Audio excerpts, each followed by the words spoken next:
Total ಹಾಡು ಎದ್ದು ನಿಲ್ತು, total cinema ಗೆದ್ದು ನಿಲ್ತು. ಎಲ್ಲ ಗುಡ್ ನೈಟ್ ಹೇಳಿ ಫೋನ್ ಇಡುವಾಗ ನಾವಿಬ್ಬರು ಗುಡ್ ಮಾರ್ನಿಂಗ್ ಹೇಳಿ ಫೋನ್ ಇಟ್ವಿ. ತಂದೆಯ ಪ್ರತಿಯೊಂದು ತನ್ನದೇ ಅಂತ ಅಂದ್ಕೊಂಡು ಹೇಳುವಂಥ ಸಂದರ್ಭ, ಪಾತ್ರಗಳು ಸ್ವಲ್ಪ ಕಡಿಮೆನೆ. ನನ್ನ ಜೊತೆ ಒಬ್ಬ ನಿರ್ದೇಶಕರಾಗಿ ಸ್ಪಂದಿಸಿದ್ದಲ್ಲ ಸುದೀಪ್, ಒಬ್ಬ ಲಿರಿಕ್ಸ್ ರೈಟರಾಗಿ ನನ್ನ ಜೊತೆ ಸ್ಪಂದಿಸಿದ್ರು. ಇದನ್ನ ಫಸ್ಟ್ ಪಲ್ಲವಿನಲ್ಲೇ ನಿನ್ನ ಪ್ರೀತಿಸಬೇಕಾ ನಿನ್ನ ದ್ವೇಷಿಸಬೇಕಾ ಅಂತ ನಾನು ಬರ್ಕೊಂಡೆ. ನನ್ನ ಹೆತ್ತವ ಒಬ್ಬ ದೇವರು, ನಾ ದೇವರ ಮಗ, ದೇವರ ಮಗ. ನಾಡಿನ ಎಲ್ಲ ಹೃದಯವಂತರಿಗೂ ನಿಮ್ಮ ಪ್ರೀತಿಯ ಕೆ ಕಲ್ಯಾಣ್ ಮಾಡುವ ಹೃತ್ಪೂರ್ವಕ ನಮಸ್ಕಾರಗಳು. ಎಲ್ಲರಿಗೂ ಒಳ್ಳೆಯದಾಗಲಿ, ಎಲ್ಲರೂ ಚೆನ್ನಾಗಿರಿ, ಖುಷಿಯಾಗಿರಿ, ಹಾಯಾಗಿರಿ, ಸಮಾಧಾನವಾಗಿರಿ, ಮುಖ್ಯವಾಗಿ ಆರೋಗ್ಯವಾಗಿರಿ ಅಂತ ಸದಾಕಾಲ ಆ ದೇವರನ್ನ ಪ್ರಾರ್ಥನೆ ಮಾಡ್ತಾ, ಒಂದು ನಾಡು ಹುಟ್ಟಬೇಕು ಅಂತಂದರೆ ನೂರಾರು ಸಾವಿರಾರು ಲಕ್ಷಾಂತರ ಇಚ್ಛಾಶಕ್ತಿಗಳು ಒಂದಾಗಬೇಕು. ಆ ಇಚ್ಛಾಶಕ್ತಿಗಳು ಒಂದಾಗೋದ್ರ ಜೊತೆಗೆ ಪ್ರತಿಯೊಬ್ಬರ ಸಮಯ ಅದಕ್ಕೆ ಹೊಂದಬೇಕು. ಹಾಗೆಯೇ ಒಂದು ಹಾಡು ಹುಟ್ಟಬೇಕು ಅಂದರೂ ಕೂಡ ಅಲ್ಲಿ ಒಂದಷ್ಟು ಇಚ್ಛಾಶಕ್ತಿಗಳು ಒಂದಾಗಬೇಕು. ಅಲ್ಲಿ ಸಮಯದ ಜೊತೆಗೆ ಹೃದಯ ಕೂಡ ಸ್ಪಂದಿಸಬೇಕು. ಸಮಯ ಒಂದಾದಾಗ ನಾಡು, ಹೃದಯ ಒಂದಾದಾಗ ಹಾಡು. ಆ ಥರದ ಒಂದು ಹಾಡು ಮಾಣಿಕ್ಯ ಚಿತ್ರದಲ್ಲಿ ತುಂಬ ಸೊಗಸಾಗಿ ಮೂಡಿಬಂತು. ಈ ಚಿತ್ರದ ನಿರ್ದೇಶನ ಕನ್ನಡ ಚಿತ್ರರಂಗದ ಅಭಿನಯ ಚಕ್ರವರ್ತಿ ಕಿಚ್ಚ ಸುದೀಪ್ ಅವರು. ಸುದೀಪ್ ಅವರು ಸ್ಪರ್ಶ ಚಿತ್ರದಿಂದ ಬೆಳ್ಳಿತೆರೆ ಮೇಲೆ ಬಂದರು.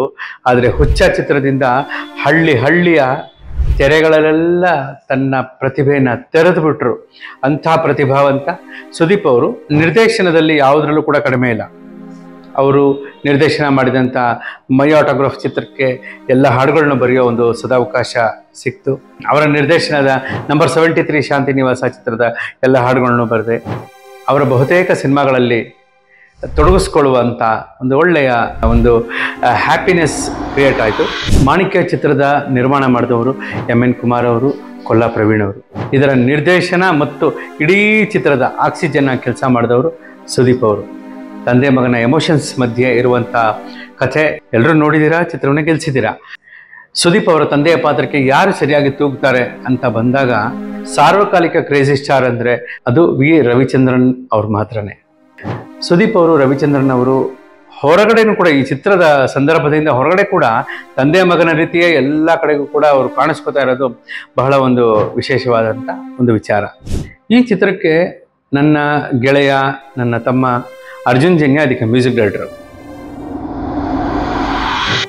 ಈ ಚಿತ್ರದ ಒಂದು ಪ್ರಮುಖವಾದ ಹಾಡು ಬರೀಬೇಕು ಅನ್ನೋ ನಿರ್ಧಾರ ಆದಾಗ ಅರ್ಜುನ್ ಜನ್ಯ ತುಂಬ ಬ್ಯುಸಿ ಪ್ರೋಗ್ರಾಮ್ಸಲ್ಲಿ ಮಲ್ಲೇಶ್ವರಂನಲ್ಲಿ ಒಂದು ಮಿನಿ ಚೌಟ್ರಿಯನ್ನು ಬಾಡಿಗೆಗೆ ತಗೊಂಡು ಅಲ್ಲಿ ಇವರು ಬೇರೆ ಒಂದು ಮ್ಯೂಸಿಕ್ ಶೋ ಕೊಡೋದಕ್ಕೋಸ್ಕರ ಅಲ್ಲೆಲ್ಲ ರಿಹರ್ಸಲ್ಸ್ ಮಾಡ್ತಾ ಇದ್ದ ಟೈಮ್ನಲ್ಲಿ ಆ ರಸ್ತೆಯಲ್ಲಿ ಕಾರಲ್ಲಿ ಕೂತ್ಕೊಂಡು ಕಾರ್ ನಿಲ್ಲಿಸಿದಾಗ ಒಂದೆರಡು ಲೈನ್ ಪಲ್ಲವಿ, ಗೇಟ್ ಹತ್ರ ಬಂದಾಗ ಒಂದು ಚರಣದ ಒಂದು ಲೈನು, ಆಮೇಲೆ ಫೋನ್ನಲ್ಲಿ ಒಂದು ಲೈನು, ಈ ರೀತಿ ಒಂದೊಂದೊಂದೇ ಲೈನ್ಗಳನ್ನು ಅವರು ಕೊಡುವಷ್ಟು ಬ್ಯುಸಿ ಇದ್ದು ಕಂಪ್ಲೀಟ್ ಅವರು ಟ್ಯೂನ್ನ ಕೊಟ್ಟ ಮೇಲೆ ಅದರ ಸನ್ನಿವೇಶವನ್ನು ಕೇಳಬೇಕು. ನಾನು ಸುದೀಪ್ ಅವ್ರ ಜೊತೆ ಕೂತ್ಕೊಂಡೆ. ನೈಟು 1:30-2 ಗಂಟೆ ಆಯಿತು ಅವ್ರ ಮನೆಯಲ್ಲಿ. ಅವ್ರು ಬಂದು ಹೊರಡೋ ಟೈಮ್ನಲ್ಲಿ ಕರೆದ್ಬಿಟ್ಟು ಒಂದು 2 ನಿಮಿಷದಲ್ಲಿ ಇದ್ರ ಸನ್ನಿವೇಶ ಹೇಳಿದ್ರು. ಆಯಿತು, ಅದನ್ನು ನಾನು ನೋಟ್ಸ್ ಮಾಡಿಕೊಂಡೆ, ಬಂದೆ. ಬರೀಬೇಕು, ಎಲ್ಲಿಂದ ಸ್ಟಾರ್ಟ್ ಮಾಡಬೇಕು, ಹೇಗೆ ಸ್ಟಾರ್ಟ್ ಮಾಡಬೇಕು, ಹೇಗೆ ಹೇಳಬೇಕು. ಈಗ ತಾಯಿ ಮಕ್ಕಳ ಬಗ್ಗೆ ಅಥವಾ ತಾಯಿ ಮಗ, ತಾಯಿ ಮಗಳು ಈ ಥರ ಎಲ್ಲ ಬಂದಾಗ ಒಂದು ತಾಯಿಯ ಪ್ರಧಾನಿಕೆಯಲ್ಲಿ ನೂರಾರು ಹಾಡುಗಳು ಎಲ್ಲ ಭಾಷೆಗಳಲ್ಲಿ ಬಂದುಬಿಟ್ಟಿದೆ. ಆದರೆ ತಂದೆಯನ್ನು ಪ್ರಧಾನವಾಗಿಟ್ಟುಕೊಂಡು ತಂದೆಯ ಪ್ರತಿಯೊಂದು ತನ್ನದೇ ಅಂತ ಅಂದ್ಕೊಂಡು ಹೇಳುವಂಥ ಸಂದರ್ಭ, ಪಾತ್ರಗಳು ಸ್ವಲ್ಪ ಕಡಿಮೆನೆ. ಈ ಮಾಣಿಕ್ಯ ಚಿತ್ರದ ತಂದೆ ಮಗನ ಸನ್ನಿವೇಶದ ಒಂದು ಹಾಡು. ತಂದೆಯ ಬಗ್ಗೆ ತನ್ನ ಬಾಲ್ಯದಿಂದಲೂ ಕೂಡ ಒಂದು ತಪ್ಪು ಅಭಿಪ್ರಾಯವನ್ನು ತನ್ನ ತಲೆಯಲ್ಲಿ ತುಂಬಿಕೊಂಡಂಥ ಮಗ ಅವರನ್ನ ದ್ವೇಷಿಸ್ಬೇಕಾ ಅಥವಾ ಜಗತ್ತೆಲ್ಲ ಮೆಚ್ಚುವಂಥ ಅವನನ್ನು ಪ್ರೀತಿಸ್ಬೇಕಾ? ಇಡೀ ಜಗತ್ತು, ಇಡೀ ಊರು ಅವನ ದೇವರು ಅಂತ ಕೊಂಡಾಡುತ್ತೆ. ಆದರೆ ಅಲ್ಲಿ ನೋಡಿದ್ರೆ ಅವನು ಮಾಡಿರೋ ಕೆಲಸ, ಅವನು ತನ್ನ ಜೊತೆ ಇಲ್ಲದೆ ಇರೋದು, ತಮ್ಮನ್ನು ಬಿಟ್ಟು ಹೋಗಿದ್ದು, ಅಥವಾ ಆತನಿಂದ ತನ್ನ ಕುಟುಂಬಕ್ಕಾದಂಥ ಬೇಸರಗಳು, ಇವುಗಳನ್ನೆಲ್ಲ ನೆನೆಸ್ಕೊಂಡಾಗ ಅವನು ದ್ವೇಷಿಸ್ಬೇಕು ಅನಿಸುತ್ತೆ. ಈ ತಾಕಲಾಟ, ದ್ವೇಷಿಸ್ಬೇಕಾ ಪ್ರೀತಿಸ್ಬೇಕಾ ಅನ್ನೋದೊಂದೇ ಪಾಯಿಂಟ್. ಇದನ್ನ ಫಸ್ಟ್ ಪಲ್ಲವಿನಲ್ಲೇ ನಿನ್ನ ಪ್ರೀತಿಸಬೇಕಾ ನಿನ್ನ ದ್ವೇಷಿಸಬೇಕಾ ಅಂತ ನಾನು ಬರ್ಕೊಂಡೆ. ಇದಕ್ಕೇನಾದರೂ ಟ್ಯೂನ್ ಅಡ್ಜಸ್ಟ್ ಆಗುತ್ತಾ ಅಂತ. ಬಟ್ ಅರ್ಜುನ್ ಕೋಟಿ ಟ್ಯೂನ್ ಬೇರೆ ಥರನೇ ಇತ್ತು.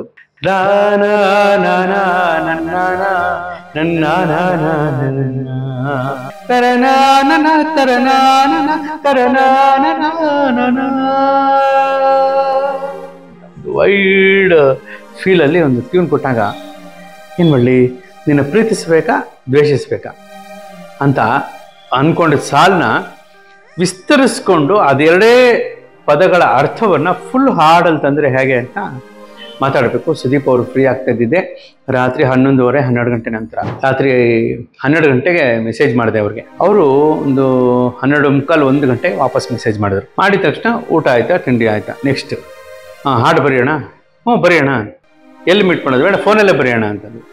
ಆ ರಾತ್ರಿ 12:45 1 ಗಂಟೆಯಿಂದ ಬೆಳಗಿನ ಜಾವ 4:15ವರೆಗೂ ಸತತವಾಗಿ ನಾನು ಮತ್ತು ಸುದೀಪ್ ಅವರು ಮೆಸೇಜ್ಗಳಲ್ಲಿ, SMS ವಾಟ್ಸಪ್ಗಳಲ್ಲಿ ನಾನೊಂದು ಸಾಲು ಬರೆಯೋದು, ಆ ಸಾಲನ್ನ ಅವ್ರು ಯೋಚಿಸ್ಬಿಟ್ಟು ಅದು ಈ ರೀತಿ ಇದ್ರೆ ಹೇಗೆ ಅಂತ ಅವರೊಂದು ಸಾಲು ಹೇಳೋದು, ಆಮೇಲೆ ಅವರು ಯಾವುದೋ ಒಂದು ಥಾಟ್ ಹೇಳೋದು, ಈ ಥಾಟ್ ಹೇಗಿದೆ ಅಂತ, ಇದನ್ನ ಈ ಥರ ಬರೆದ್ರೆ ಹೇಗಿರುತ್ತೆ ಅಂದ್ಬಿಟ್ಟು ನಾನು ಯೋಚಿಸ್ಬಿಟ್ಟು ನಾನೊಂದು ಸಾಲು ಹೇಳೋದು.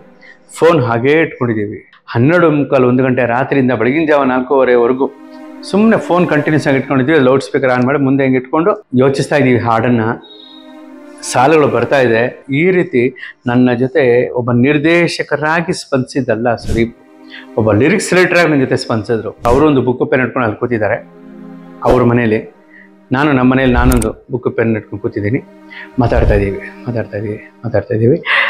ಒಂದು ಹಂತಕ್ಕೆ ಬಂದಾಗ ನನಗೊಂದು 10 ನಿಮಿಷ ಟೈಮ್ ಕೊಡಿ ಅಂತ ಹೇಳಿ ಅದಕ್ಕೊಂದು ಪ್ಯಾರ ಒಂದು ರೆಡಿ ಮಾಡಿ ಒಟ್ಟು ಕಥೆನ ಒಂದು ಸಂಕ್ಷಿಪ್ತವಾಗಿ ಹೇಳಿದ್ರೆ ಹೇಗೆ. ಅದಕ್ಕೆ ಆರಂಭದ ಸಾಲು ಸುಲಭವಾಗಿ ಸಿಕ್ಬಿಡ್ತು. ಜೀವ ಜೀವ ನಮ್ ದೈವ ಕಣ ಇವನು, ನಮ್ಮ ಊರ ಕಣ್ಣಾಗೋ ಸರದಾರ ಕಣ ಇವನು, ನಿನ್ನ ನುಡಿಯ ಜಗ ಮೆಚ್ಚಿಕೊಳ್ಳಬೇಕು, ನಡಿಗೆ ನೋಡಿ ಕೈ ಎತ್ತಿ ಮುಗಿಯಬೇಕು, ಅಪರೂಪದ ಮಾಣಿಕ್ಯವೇ ನಮ್ಮೂರಿನ ದೊರೆ ಅಂತ ಒಂದು ಸಾಲುಗಳೇನೋ ಬಂದ್ಬಿಡ್ತು. ಆನಂತರ ಒಂದು 5 ನಿಮಿಷ ಟೈಮ್ ಕೊಡಿ, ಒಂದು ಪ್ಯಾಟರ್ನ್ ರೆಡಿ ಮಾಡಿ ನಿಮಗೆ ಮೆಸೇಜ್ ಮಾಡ್ತೀನಿ ಅಂತ ಹೇಳಿ ಟೈಮ್ ತೊಗೊಂಡೆ. 5 ನಿಮಿಷ ಆ ವೇಳೆಗಾಗಲೇ ರಾತ್ರಿ 2 ಗಂಟೆ ಕ್ರಾಸ್ ಆಗಿತ್ತು. ಸರಿ, ಬಾಲ್ಯದಿಂದ ಇಲ್ಲಿಯವರೆಗೂ ಎಲ್ಲ ನೋವು ನಲಿವಿನ ಒಳಗು ನಾನು ಕಂಡ ಲೋಕವೆಲ್ಲ ತಾಯಿಯೊಬ್ಬಳೆ, ಅದು ಅವನಿರೋ ಪರಿಸ್ಥಿತಿ. ನೆಕ್ಸ್ಟ್, ನನಗೂ ಒಬ್ಬ ತಂದೆ ಇರುವ, ಕಾಣಲಿಕ್ಕೆ ಬಂದೇ ಬರುವ ಎಂಬ ಕಥೆಯ ಒಪ್ಪಲಿ ಹೇಗೆ ಬಂದ ಕೂಡಲೇ ಅವನ ಕ್ವಶನ್ ಮಾರ್ಕು, ಡೌಟು. ಅದನ್ನು ನಾನು ತಕ್ಷಣ ಲೈನ್ಸ್ ಕಳಿಸಿದ ತಕ್ಷಣ ಕಲ್ಯಾಣ್ಜಿ ಇದು ಹೆಂಗೆ ಬರುತ್ತೆ ಟ್ಯೂನಲ್ಲಿ ಹೇಳಿ ಅಂದರು. ಅವರು ಅಲ್ಲಿ ಹಾಡ್ಕೊಂಡ್ರು, ನಾನು ಹಾಡ್ಕೊಂಡೆ. ಒಂದು ಕೋರಸ್ ಥರ ಹಾಡ್ಕೊಂಡ್ವಿ ನಾನು ಸುದೀಪ್ ಅವರು. ಬಾಲ್ಯದಿಂದ ಇಲ್ಲಿಯವರೆಗೂ ಎಲ್ಲ ನೋವು ನಲಿವಿನವರೆಗೂ ನಾನು ಕಂಡ ಲೋಕವೆಲ್ಲ ತಾಯಿಯೊಬ್ಬಳೆ. ಚೆನ್ನಾಗಿದೆ ಅಂದ್ರು. ನನಗೂ ಒಬ್ಬ ತಂದೆ ಇರುವ, ಕಾಣಲಿಕ್ಕೆ ಬಂದೇ ಬರುವ ಎಂಬ ಕಥೆಯ ಒಪ್ಪಲಿ ಹೇಗೆ ಬಂದ ಕೂಡಲೇ. ನೆಕ್ಸ್ಟ್ ಏನು ಹೇಳ್ಬೋದು ಅಂತ ಅನ್ಕೋತಿದ್ದಾಗೇನೆ, ಜೊತೆ ಬಾಳದ ಅಪ್ಪನ ದ್ವೇಷಿಸಲೇ ಜಗ ಮೆಚ್ಚಿದ ಅವನನ್ನು ಪ್ರೀತಿಸಲೇ ಅಂತ. ನಾನು ಸ್ಟಾರ್ಟಿಂಗ್ ಅನ್ಕೊಂಡಿದ್ದ ನಿನ್ನ ಪ್ರೀತಿಸ್ಬೇಕಾ ದ್ವೇಷಿಸ್ಬೇಕಾ ಅಂತ. ಆ ಒಂದು ಲೈನ್ ಇಲ್ಲಿ ನಾನು ಹೊಂದಿಸ್ಕೊಂಡೆ. ಜೊತೆ ಬಾಳದ ಅಪ್ಪನ ದ್ವೇಷಿಸಲೇ ಜಗ ಮೆಚ್ಚಿದ ಅವನನ್ನು ಪ್ರೀತಿಸಲೇ, ಕಣ್ಣಲ್ಲಿ ಕಣ್ಣಿಟ್ಟ ಕ್ಷಣವೇ ಅಂದೆ. ಅದು ಹೆಂಗೆ ಮ್ಯಾಚ್ ಆಗತ್ತದು, ಅದೆಲ್ಲ ಬೇಕಾ, ಕಣ್ಣು ಗಿಣ್ಣೆಲ್ಲ ಬೇಕಾ ಅಂದರು. ಇಲ್ಲ ಸರ್, ನೋಡಿ ಹೆಂಗಿರುತ್ತೆ, ಕಣ್ಣಲ್ಲಿ ಕಣ್ಣಿಟ್ಟ ಕ್ಷಣವೇ ಕಣ್ಣೀರಿನ ಹನಿಗಳೇ ಹೇಳುತ್ತಿವೆ ಎಂದು ಅಂದರು. ಕಣ್ಣಲ್ಲಿ ಕಣ್ಣಿಟ್ಟ ಕ್ಷಣವೇ ಕಣ್ಣೀರಿನ ಹನಿಗಳು ಹೇಳುತ್ತಿವೆ, ನನ್ನ ಹೆತ್ತವ ಒಬ್ಬ ದೇವರು, ನಾ ದೇವರ ಮಗ. ಅವರು ಅಲ್ಲಿಂದನೇ ಸೂಪರ್ ಬಂದರು. ಒಂದು ತಕ್ಷಣ ಮೆಸೇಜ್ ಮಾಡಿದ್ರು. ಬಹುಶಃ ಆ ಟೈಮ್ನಲ್ಲೇ ಆ ಲಿರಿಕ್ನ ಅವರು ಟೈಪ್ ಮಾಡ್ಕೊಳ್ತಿದ್ರು ಅನ್ಸುತ್ತೆ. ಹಂಗೆ ಅರ್ಜುನ್ ಕಳಿಸಿದ್ರು ಅಲ್ಲಿಂದ. ಇದು ಕಳಿಸಿದಾಗ ಬೆಳಗಿನ ಜಾವ ಇದು ಹಾಡು ಕಂಪ್ಲೀಟ್ ಆಯಿತು. ಕಂಪ್ಲೀಟ್ ಆದಮೇಲೆ ಫೈನ್ ಒಂದ್ಸರಿ ಹಾಡ್ಸ್ ನೋಡೋಣ ಅಂತ ಹೇಳಿ ಫೋನ್ ಇಟ್ವಿ. ಎಲ್ಲ ಗುಡ್ ನೈಟ್ ಹೇಳಿ ಫೋನ್ ಇಡುವಾಗ ನಾವಿಬ್ಬರು ಗುಡ್ ಮಾರ್ನಿಂಗ್ ಹೇಳಿ ಫೋನ್ ಇಟ್ವಿ. ಒಂದು 10 ನಿಮಿಷಕ್ಕೆ ಫೋನ್ ಮಾಡಿದ್ರು ಮತ್ತೆ ಸುದೀಪ್ ಅವರು. ಯಾವಾಗ? ಬೆಳಗ್ಗೆ ಒಂದು 4:15 ವಾಪಸ್ಸು.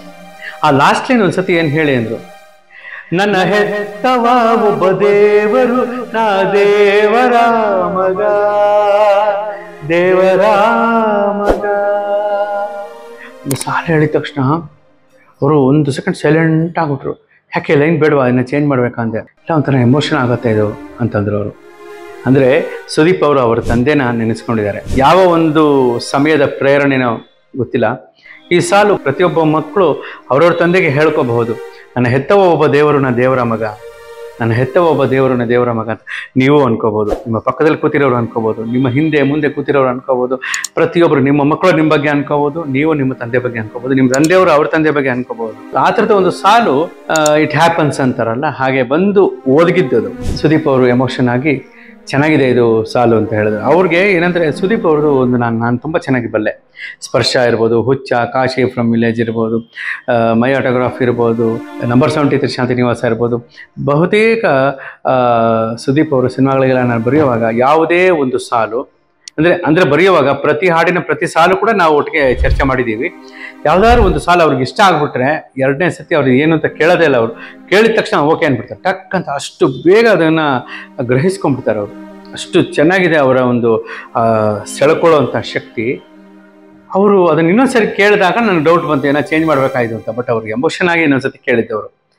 ಆಮೇಲೆ ಈ ಸಿನಿಮಾ ರಿಲೀಸ್ ಆಯಿತು, ತೆರೆ ಮೇಲೆ ಬಂತು. ಏನು ಪಿಕ್ಚರೈಸ್ ಮಾಡಿದ್ದಾರೆ ಅಂದರೆ ಅಲ್ಲಿ ತುಂಬ ಫ್ಯಾಂಟಾಸ್ಟಿಕ್ ಪಿಕ್ಚರೈಸೇಷನ್. ಇದಕ್ಕೆ ವಿಶೇಷವಾದ ಮೆರುಗನ್ನು ಕೊಟ್ಟಿದ್ದು ಅರ್ಜುನ್ ಜನ್ಯ. ತನ್ನ ಟ್ಯೂನು, ತನ್ನ ಬ್ಯಾಕ್ಗ್ರೌಂಡ್ ಮ್ಯೂಸಿಕ್ನಿಂದ ಅದಕ್ಕೆ ಒಂದು ಹಿಡಿ ಮೇಲೋಗಿ ಹಿಂಗೆ ಕೂತು ಭದ್ರವಾಗಿ ಇಟ್ಕೊಂಡು ಅರ್ಜುನ್ ಜನ್ಯ ಫೀಲ್ನ ಎತ್ತಿ ಹಿಡಿದು ಇಲ್ಲಿ ಕೂತಿದ್ದು ಅಂದರೆ ಶಂಕರ್ ಮಹಾದೇವನ್. ಇದೆಲ್ಲ ಒಂದಕ್ಕೊಂದು ಕೂಡಿ ಬರುವಂಥದ್ದು. ಟೋಟಲ್ ಹಾಡು ಎದ್ದು ನಿಲ್ತು, ಟೋಟಲ್ ಸಿನಿಮಾ ಗೆದ್ದು ನಿಲ್ತು. ಈ ಸಿನಿಮಾ ಬಂದು ರಿಲೀಸ್ ಆಗಿ ಗೆದ್ದ ನಂತರ ನಾನು ಸರಿ ರವಿಚಂದ್ರನ್ ಸರ್ನ ಭೇಟಿಯಾದೆ. ರವಿಚಂದ್ರನ್ ಸರ್ ಹಿಂಗೆ ನೋಡ್ಬಿಟ್ಟು ನನ್ನ ಹೆತ್ತವ ಒಬ್ಬ ದೇವರು ನ ದೇವರ ಮಗ ಚೆನ್ನಾಗಿದೆ ಅಂದರು. ನನಗೆ ಆ ಲೈನೇ ಪರ್ಟಿಕ್ಯುಲರ್ ಆಗಿ ಹೇಳಿದ್ರು. ಯಾವ ಸಾಲುಗಳಿಂದ ಸುದೀಪ್ ಅವರು ಎಮೋಷನ್ ಆದರು ಅದೇ ಸಾಲುಗಳನ್ನು ರವಿಚಂದ್ರನ್ ಅವರು ಹೇಳಿದ್ರು. ಅವರು ನನ್ನ ತಂದೆನ ನೆನೆಸ್ಕೊಂಡೆ ಅಂತಂದರು. ಅಂದರೆ ಸನ್ಮಾನ್ಯ ವೀರಸ್ವಾಮಿ ಸಾರ್ನ ರವಿಚಂದ್ರನ್ ಅವರು ನೆನೆಸ್ಕೊಂಡಿದ್ದಾರೆ. ಈ ಮಧ್ಯೆ ಒಂದು ಸಂದರ್ಭ, ಪುನೀತ್ ರಾಜ್ಕುಮಾರ್ ಅವರು ಅವರದೇ ಒಂದು ಸ್ಟುಡಿಯೋದಲ್ಲಿ ಅವರೇ ಒಂದು ರಾಜ್ಕುಮಾರ್ ಸರ್ ಅವರ ಒಂದು ಹಾಡನ್ನು ಹಾಡಿದ್ರು. ನಿನ್ನ ಕಂಗಳ ಬಿಸಿಯ ಹನಿಗಳು 100 ಕಥೆಯ ಹೇಳಿವೆ. ಆ ಹಾಡನ್ನು ಪುನೀತ್ ಅವರೇ ಹಾಡಿ ತುಂಬ ಎಮೋಷನಲ್ ಆಗಿ ಅವರ ಚಾನಲಲ್ಲಿ ಅಪ್ಲೋಡ್ ಮಾಡಿದ ತಕ್ಷಣ ನನಗೆ ಲಿಂಕ್ ಕಳಿಸಿದ್ರು. ಎಲ್ಲರಿಗೂ ಲಿಂಕ್ ಬರುತ್ತೆ, ನನಗೂ ಕಳಿಸಿದ್ರು. ಇಮಿಡಿಯೇಟಾಗಿ ನಾನು ಫೋನ್ ಮಾಡಿದೆ. ಆ ಹಾಡು ನೋಡಿದ ತಕ್ಷಣ ತುಂಬ ಎಮೋಷನ್ ಆಗ್ಬಿಡ್ತು. ಅಯ್ಯೋ, ತುಂಬ ಭಾವುಕವಾಗಿದೆ, ನೀವು ಹಾಡಿರೋದೆಲ್ಲ ನನಗೆ ಬಹಳ ಇಷ್ಟ. ಈಗಲೂ ಕೂಡ ನೀವೆಲ್ಲ ನೋಡಿರ್ತೀರಾ. ಆ ಹಾಡನ್ನು ಏನು ರಾಜ್ಕುಮಾರ್ ಸರ್ ಅವರು ಸಂಪತ್ ಅವ್ರಿಗೆ ಹಾಡಿದ್ದು, ಅವ್ರ ತಂದೆಯ ಪಾತ್ರಧಾರಿಗೆ. ಇಲ್ಲಿ ಪುನೀತ್ ಅವರು ಈ ಹಾಡು ಹಾಡಿದ್ರಲ್ಲ, ಎಷ್ಟು ಚೆನ್ನಾಗಿದೆ ಇದು ಅಂಥೇಳಿ ನಾನು ಅಪ್ಪು ಅವ್ರಿಗೆ ಫೋನ್ ಮಾಡಿದ ತಕ್ಷಣ ಅವರು, ಕಲ್ಯಾಣ್ ಸಾರ್ ಅದು ಹಂಗಲ್ಲ, ನನ್ನ ಹೆತ್ತವ ಒಬ್ಬ ದೇವರು ನ ದೇವರ ಮಗ ಅಂತ ನೀವು ಮಾಣಿಕ್ಯಲ್ಲಿ ಬರ್ತಿದ್ದೀರಲ್ಲ, ಆ ಸಾಲುಗಳು ತಂದೆಯ ಬಗ್ಗೆ ನಾನು ಏನು ಫೀಲ್ ಮಾಡ್ಕೊತಿದ್ನೋ ಆ ಥರ ಫೀಲ್ ಆಗುತ್ತೆ. ಆ ಥರ ಒಂದು ಭಾವುಕವಾಗಿ ಈ ಸಾಲುಗಳನ್ನ ಕೂಡ ಅವ್ರು ನೆನೆಸ್ಕೊಂಡು ಎಮೋಷನ್ ಆದರು. ತಾಯಿ ತಂದೆಯ ವ್ಯಾಲ್ಯೂಸ್ ಯಾವತ್ತಿಗೂ ಕೂಡ ಸಾಯಲ್ಲ. ಸೊ ಈ ಸಾಲು ಅವರವ್ರ ತಂದೆನ ನೆನೆಸ್ಕೊಳ್ಳೋ ರೀತಿ ಒಂದೆಲ್ಲೋ ಒಂದು ವೈಬ್ರೇಷನು, ಒಂದು ಫ್ರೀಕ್ವೆನ್ಸಿಗಳು ಕೆಲಸ ಮಾಡಿದೆ ಅಂತಂದಾಗ, ಈ ರಾತ್ರಿಯಿಂದ ಬೆಳಗ್ಗೆವರೆಗೂ ಕೆಲಸ ಮಾಡೋದು ಅಥವಾ ಬೆಳಗ್ಗೆಯಿಂದ ರಾತ್ರಿವರೆಗೂ ಕೆಲಸ ಮಾಡೋದು, ಈ ಸಮಯ ಅನ್ನೋದಿದೆಯಲ್ಲ, ಈ ಸಮಯದ ಬಗ್ಗೆ ನಾವು ತಲೆ ಕೆಡಿಸ್ಕೊಳ್ಳೋದು ಬೇಡ. ಕೇವಲ ನಾವು ತಲೆ ಕೆಡಿಸ್ಕೊಂಡ್ರೆ ನಮ್ಮ ಹೃದಯದ ಬಗ್ಗೆ ಮಾತ್ರ ತಲೆ ಕೆಡಿಸ್ಕೋಬೇಕು. ಅವಾಗ ಎಲ್ಲವೂ ಸರಿಯಾಗಿ ಕೂಡಿ ಬರುತ್ತೆ. ಸಮಯ ಅನ್ನೋದು ಯಾವತ್ತಿಗೂ ಕೂಡ ಸ್ಟ್ಯಾಗ್ನೆಂಟ್ ಅಂತ ಹೇಳ್ತಾರೆ ಒಂದು ಮಾತು, ಅದು ಸ್ಥಿರತೆಯಿಂದ ಇರುತ್ತೆ. ಯಾವುದೇ ಸಮಯ ಹೋಯ್ತು ಬಂತು ಆಯಿತು ಅಂತ, ಆ ಸಮಯ ಅನ್ನೋದು ಹಾಗೇ ಇರುತ್ತೆ. ನಾವು ಹೇಗೆಲ್ಲ ಸ್ಪಂದಿಸ್ತೀವಿ ಆ ಸಮಯ ಬೇರೆ ಬೇರೆ ಥರ ಕಾಣಿಸ್ತಾ ಹೋಗುತ್ತೆ ನಿಮಗೆ ಅಂತ ನನ್ನ ಭಾವನೆ. ಇದ್ರ ಬಗ್ಗೆ ಮತ್ತೊಂದು ದಿನ ನಿಧಾನವಾಗಿ ವಿವರವಾಗಿ ಮಾತಾಡೋಣ. ಸಮಯ ಮತ್ತು ಹೃದಯಗಳ ನಡುವೆ ಮಾಣಿಕ್ಯ ಅನ್ನುವ ಸಿನಿಮಾ ಚಿತ್ರರಂಗದ ಯಶಸ್ಸಿನ ಮಾಣಿಕ್ಯವಾಯಿತು. ನಿಮಗೆ ಈ ವಿಚಾರ ಇಷ್ಟವಾಗಿದ್ದರೆ ನಿಮ್ಮ ಈ ಪ್ರೀತಿಯ ಪ್ರೇಮ ಕವಿ ಕೆ ಕಲ್ಯಾಣ್ ಯೂಟ್ಯೂಬ್ ಚಾನಲನ್ನು ಸಬ್ಸ್ಕ್ರೈಬ್ ಮಾಡ್ಕೊಳ್ಳಿ, ಲೈಕ್ ಮಾಡಿ, ಶೇರ್ ಮಾಡಿ, ಬೆಲ್ ಬಟನ್ ಒತ್ತಿ, ದಿಲ್ ಬಟನ್ ಒತ್ತಿ. ಸದಾ ನಿಮ್ಮ ಆಶೀರ್ವಾದ ನಮ್ಮ ತಲೆ ಮೇಲೆ ಇರಲಿ. ಸದಾಕಾಲ ಪ್ರತಿಯೊಬ್ಬರೂ ಕೂಡ ಒಂದೊಂದು ಮಾಣಿಕ್ಯಗಳಾಗಲಿ ಅಂತ ಆ ದೇವರಲ್ಲಿ ಪ್ರಾರ್ಥಿಸ್ತಾ ನಮಸ್ಕಾರ.